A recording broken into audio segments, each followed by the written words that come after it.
Shalom, shalom, everybody. I am out here in beautiful West Africa.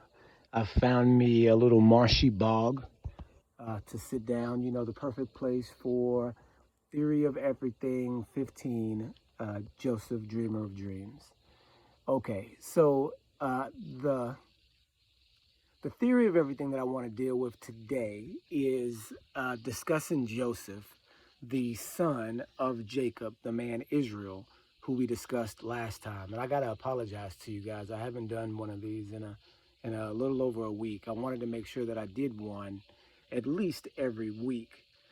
But this is about Joseph and about his dreams. So we already discussed the history of the world, that the Israelites are responsible for the history of the world. I may have said that in another video, but the Bible says that the Israelites were entrusted with the oracles of Elohim. And it's here where the man Israel was called and began to start his family. We all know that he had 12 sons. Those 12 sons, well, 11 of them at that time, or 10 of them, took the one son and sold him into captivity, Joseph, because he was the most beloved son of his father Israel, and he was a dreamer of dreams. He even dreamed about him one day being, second ruler over the entire world, which he came to be.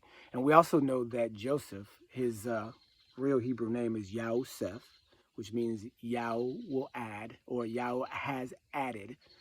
Um, he is known for being a dreamer of dreams, but also for being, second in command over the entire world. So what we're going to focus on is this concept of the dream. This is Theory of Everything 15. So we know that Joseph was imprisoned as well. So see, also Joseph is a metaphor, just like Abraham is, and Isaac is, and Israel is. They're all metaphors for the Messiah. Um, you see that Joseph was punished unjustly. He was an innocent man who was put into prison and then redeemed from prison to become king. We know that this is the story of Mashiach, that Mashiach walked this earth, that he did no sin, that he was killed innocently for doing the right thing, and then he was resurrected from Sheol, which is a resting place, a housing place for souls. The scriptures even say that he preached down there, which is a great mystery. But anyway, let's not get off topic here. We're talking about Joseph. And specifically, we want to talk about Joseph's ability to predict the future. Okay, so this is Theory of Everything. So we're discussing how the ability to connect with Elohim is evidence of the supernatural.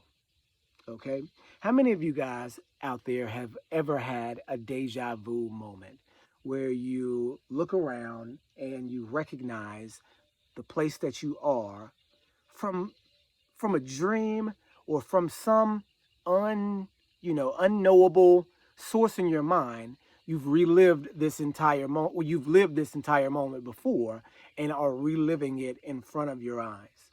And so I have a real life story about a deja vu moment that I had. I had this dream. Okay, so when I was a kid, I think I was in fourth or fifth grade, and I was a kid, right?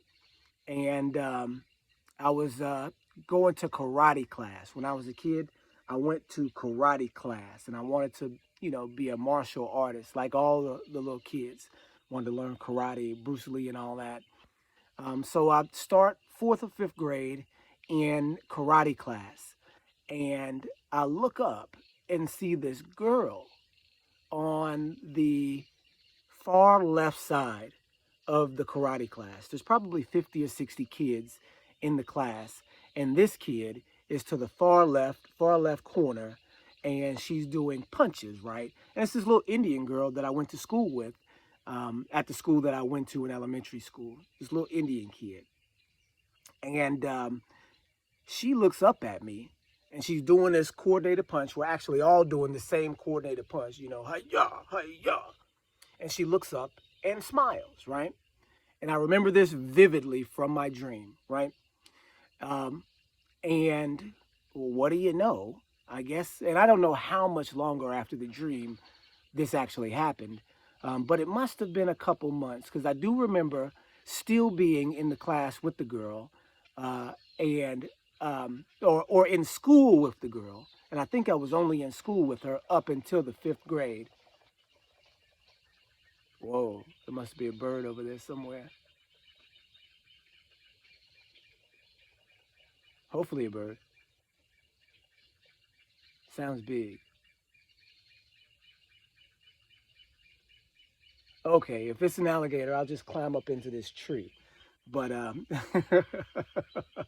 something big is over there, and I don't know what it is. But okay, so I see this girl. I'm sorry, in my dream, I see this girl, and she's doing this coordinated punch, and she looks up and smiles, and that's it. Dream. This moment from the dream probably lasts 3 seconds, right? And so I look up. I'm in karate class, and I see the girl, and the exact moment from the dream plays out in real life. So I recognized this as a kid and have always known this as a deja vu moment for my entire life. And anytime I think about deja vus, or anytime somebody else describes a deja vu moment that they have, this one comes to mind. And I've actually had several others too, but this is the one that I actually remember. That specifically a future event happened, and I saw it in real life. So you've got to sit and think on what this means for your waking reality. Because it's not a small thing, it's not a light thing. So if dreams, and here's the thing, everyone or almost everyone has had an experience like this for you to know that this is real. You look up the statistics on deja vu for people who believe that they've had deja vus before. It's a very large amount of the population, like 70% of the population, the world population, describes having these events that either they've seen or lived out before or seen in a dream before it happened. And we know that there are instances that are recorded in history, that there have been predictions that have actually come true. Um, so, with this being the case, what does that mean about the reality that you live in? How do you, as a human being, in your sleeping reality, have access to the future? How is that possible? If the world is how science says, popular science says it is, that deja vu is only a mental figment that recreates a chemical that allows you to understand memory or recognize situations, and you mistake that for being in the situation before or have seen it before, then how come that we have recorded events in history that have been predicted and come true, or dreams that have been written down and have come to pass, years later? Why does every person experience these exact same things? And not only that, why is it also recorded to have happened all throughout history? Specifically in biblical history, where we're talking about Joseph here. Okay, so let's get specifically into Joseph. So Joseph is in prison. We know he's in prison for being falsely accused of raping Potiphar's wife. And he's in prison. And he, of course, is predicting the futures of his fellow prisoners, the bread maker and the wine holder, and when they escape, or when they get out of prison, or one of them does, the other one is killed. He forgets about Joseph until the king, the Pharaoh, has a dream, and this dream troubles him so much that he asks around his palace, and hey, say, I know a guy who was locked up with. He's an interpreter of dreams, and so they pull Joseph out, Okay, tell him about the seven good kind and the seven bad kind. And Joseph immediately interprets the entire dream, right? He interprets it right away, right? And he tells you that the Father in heaven gives me the ability to do this, exactly like Daniel does, thousands or 1,000 years later. How long? How 1,500 years later, somewhere around that time. And so Joseph is able to accurately predict this dream and not only save Egypt from starvation and famine, but also save the world, save the entire world, including his family, which, because of the plentifulness in Egypt, decide to sojourn in Egypt in Africa instead of, at that time, Canaan, which would later be named after the man that left from Canaan, Israel, right? And so Joseph, by Yao, has access to the future. And by Yao, we actually all have access to the future. Since we've all experienced, or most of us have experienced these deja vu moments, it means that the future exists outside of time. Do you understand that? That the future exists outside of your waking reality, that it can be accessed. And you've got to incorporate that fact into your reality. That the future that you are living now, or the present that you're living now, already exists and can be accessed via Elohim. The moment that you're in, this present moment, the now, like now, existed already before.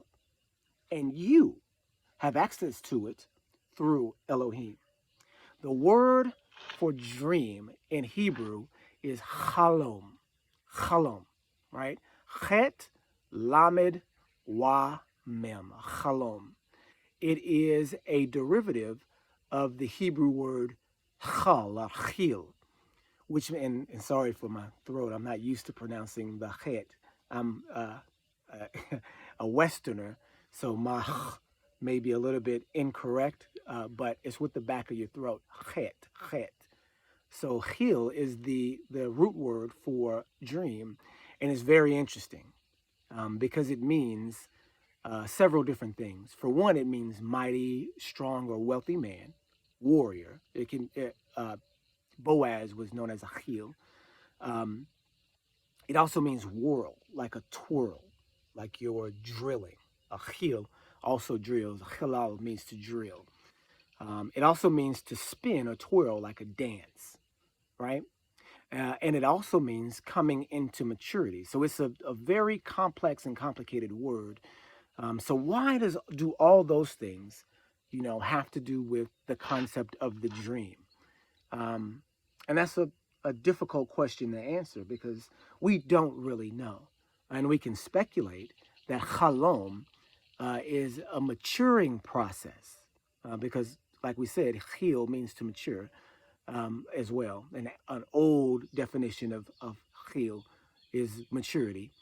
Um, so it could be something that Elohim uses in every man to help them mature themselves or to show them things in waking reality that they normally wouldn't be able to understand or conceptualize. The dream reality is really access to a consciousness outside of normal reality. So you do have access to the spirit world in your mind, right? Everybody always talks about the third eye, the pineal gland, and what it is used for. The occult will tell you that the third eye is used to be, or is meant to be awakened, to unleash and unlock the spiritual power that you have, deep inside of you, and to use it to contact other entities. And we know that that can be done through drug use, through hallucinogenics. And then when you activate this third eye, you do begin to see things that you wouldn't normally see in your waking reality. So we know for a fact that that third eye is access to the spiritual realm. And it actually is an eye. It's like is made up of the same rods and cones for sight that you have in your outer eyes. So this is a an organic spiritual machine that is located in your brain. So I mean, this is Elohim's technology, just right here for you. And everything that America does is attempting to calcify and destroy the fluoride that you drink in your water. Works to calcify and nullify your pineal gland, which is probably the reason why so many of us today are non-spiritual. But there's a good side to it and a bad side, because what it appears is that in with this pineal gland, this is the organ, the organic material that Elohim uses to deliver to you the future, right? And here's the tricky part: if you open it on your own, right, with the use of occult forces or the dark side, what they try to tell you, outside of the Bible, because you're not opening your third eye with the Bible. You're communicating directly with Elohim, so you don't have to open it. He's going to do everything that you need already and has the ability in your body to do that, to place it in there. He's already placed it in your brain that he can give you whatever he wants to give you, and you have access to that spiritual realm through that organ in your mind. Yo, I'm telling you that that alligator would not have been able to sneak up on me right here. Okay, but my point is that when you do this without Elohim, you do open yourself up to the spiritual world, um, but you actually open yourself up in a negative way. Because remember, you're surrounded by spirits all the time, good ones and evil ones. And if you suddenly flick on this light, cut on this light into the spiritual world, then they can all see you, right? They all know that now you're here. Now you're in the spiritual world and they seek you. This is what people don't understand, that opening your third eye is an invitation for unnatural entities to spot you and torment you. And that's why people who open their third eye or, use the hallucinogenic drugs to get to that state, often go crazy, often, report seeing things that, they said don't exist, hear voices and hallucinate, because they're really being attacked by these demons that now see where they are based on them opening up their mind in this way. So we understand that there's positive and negative in everything in this world, that there's good and bad, and using the technology that Elohim gave you outside of its natural use for the worship and the understanding of Elohim and his word will get you into some real trouble. Will get you possessed, really. And it's important to know that not only is the world of the spirit real, and not only do you have access to the world of the spirit through Elohim or the adversary, but also that the world of the spirit is dangerous and can have real life implications, right? It's a dangerous world if you don't know anything about it, because all of these spirits around you have been spirits. So they know the environment around you. They know what's real, what's fake, and they know that you don't know what's real and what's fake. Do you see what I mean? So the entities that you're contacting, you're going to want to work with the one that has your best interest at heart, which is Elohim Yah, right? And I didn't mean to get this far off subject, off the concept of Joseph, but really, Joseph is right now, for this study, a conduit for us to understand that the concept of the dream predicting the future, is evidence for a spiritual world and evidence of Elohim. And every single one of us in our waking or sleep reality has this evidence. And it's only if you understand that to be what it is, because of course the world will tell you that it's some sort of, chemical imbalance or specific mental function, device for some other thing to help you recognize or remember. But that's not what it is. It's your ability to access the future now. Right?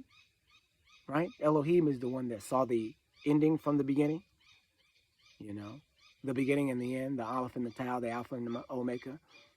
You see what I'm saying? And so this is what we know about time. We know that time, that reality, that waking reality, all of it already exists. Like the end is already here. And so this is how I look at it.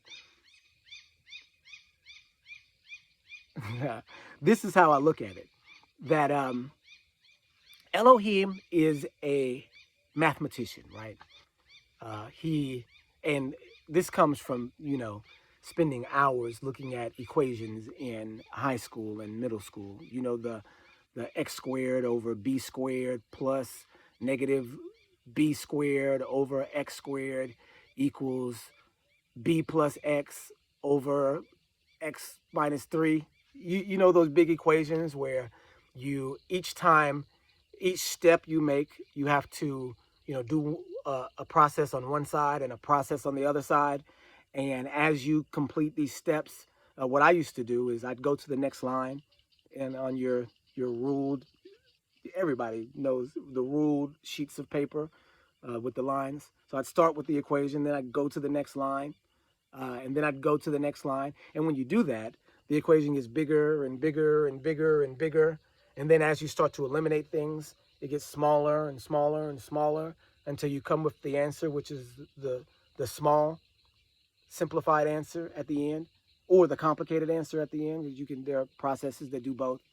But when you look at it, when you're finished with the equation and you step back away from the chalkboard and look at the entire equation, like from its small beginnings to its largest process, and then again to its whittled down, simplified form. This is what I think Elohim is doing, right? Or this is how I think time is in reference to Elohim, because he'd be beyond time because he created it. So he started the equation, finished the equation, and it's on this chalkboard, right? This, elemental chalkboard. And we now, as humanity, are in this waking reality all at the same time, but we're in a portion of the equation, not at the end yet. Do you see what I'm saying? That we're on one of those lines, and we experience only the line, and we have access through history and through the writings of history to everything that came before us in the line. Well, most of it, because we have the Bible. So we see everything before us that came in the line. Well, most things, and then not anything that comes after. People who lived in the Dark Ages, people who didn't have access to any of this information, only saw their portion of the line, right? Because they didn't have access to history. The English, not until after the Dark Ages, didn't have any access to history. The Europeans are new in this history game, and that's why they're able to change it and rewrite it and towards their favor, because they're new here, and they didn't have access to it before. So us, with the Bible and with the understanding of the Bible, I'm talking about in ancient times, would have had access to the entire equation going backwards, but not, and then some going forward too, because clearly Elohim doesn't do anything unless telling his prophets, right? So everything that is going to happen to us is predicted, and we have access to it. Not all of it. We'll just have the pieces to the puzzle.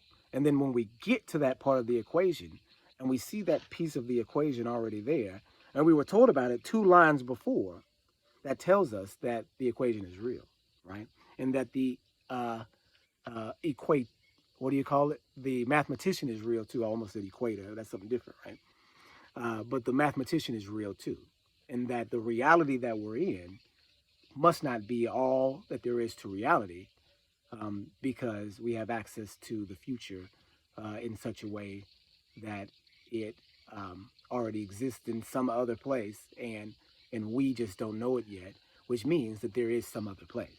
Do you see what I'm saying? That there's more than this, right? and not in the terms of space or planets or anything like that, but outside of time.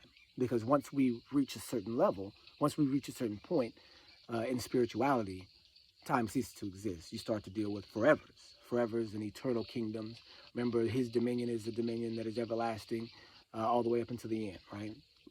Book of Daniel. I can't remember the entire quote. His dominion is an everlasting dominion and a kingdom that will not end.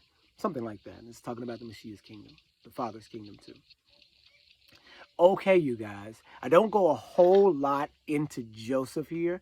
And Joseph is just a pillar of a man who stood up to sexual temptation, who, in the face of extreme adversity, continued to have faith in Elohim, continued to believe, didn't, give up at any point, didn't give up on Elohim, didn't curse Elohim, and survived to the end to become king of Egypt, which is wild, which is a wild thing. And Elohim specifically gave him the information in the future in order to do this thing. All right. What's interesting is that this dream that Pharaoh had also shows up in Greek literature outside of biblical literature. So when we do these things, when we have our theories of everything, we like to also connect it with scientific concepts, with non-biblical historical concepts, in order to qualify a lot of the historical facts that the Bible produces, because most people believe the Bible to be mythology. But we like to qualify these facts from the Bible so that you know for a fact that it's a fact, that this is history and not something that somebody conjured. So around the 6th, 7th century BC, there was no, it's not that late. It's actually a little bit sooner than that, 2nd, 3rd century BC. There's a writing that was found in Greece that speaks about ancient Egypt. And I forget the name of this book, but it's found in a book, and I have the book, but not here. There's some of the books in America that we didn't get to bring are still there. But I have the book and have forgotten what it's called. But it's a Greek book, and it's written in Greek. It doesn't have anything to do with the Bible at all. But what it says is it goes over lots and lots of different stories about ancient Egypt and some of the religion of ancient Egypt and some of the priesthoods in ancient Egypt and some of the historical stories that these Greeks know about ancient Egypt. Because obviously Egypt, for Greece, they were the center of the world when it came to understanding and knowledge and wisdom. The Greeks really respected and revered the Egyptians. So this is a Greek in the 2nd, 3rd century BC, so about 300 years ago, describing what he knew about the ancient Egyptians. And what he says is interesting. He says that there was a pharaoh or a pharaoh's assistant named Imhotep, who during his reign was able to have a dream about 7 kind, 7 bad kind, and 7 good kind, or 7 good kind and then 7 bad kind. And that dream rescued Egypt from a famine that was to come. This Greek philosopher, historian, writes about a man who he calls Imhotep, who in ancient Egypt has a dream about 7 good kind and 7 bad kind cows, which predicts 7 years of plenty and 7 years of famine after the years of plenty. And this leader of Egypt, Imhotep, saves all of Egypt with this dream and prediction. So this biblical story is written in Greek history too. And the name that he uses to describe this Greek pharaoh, or this Egyptian pharaoh, because he calls him an Egyptian pharaoh, right? The name that he uses is Imhotep. And so Joseph's Hebrew name is Yosef, or Yosep, because the Pei has the way that the pay works is it can be pronounced pay or fay, right? With a P sound, p, or F sound, p, right? And this even works in English today because the word Pharaoh is spelled with a P, right? So Imhotep could also be Yehotep, which is very similar to Yosef. Do you see what I'm saying?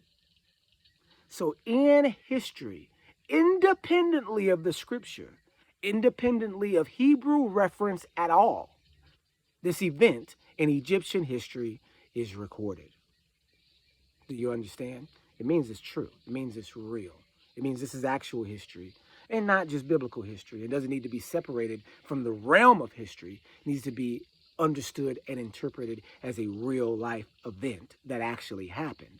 And so then, since you know there's a real life event that actually happened, you do have to deal with how dreams are able to predict the future if you believe in the scientific model of reality. Okay, guys, I think that's it. We're at 31 minutes here. This has been Theory of Everything 15, Joseph, the Dreamer of Dreams. Shalom.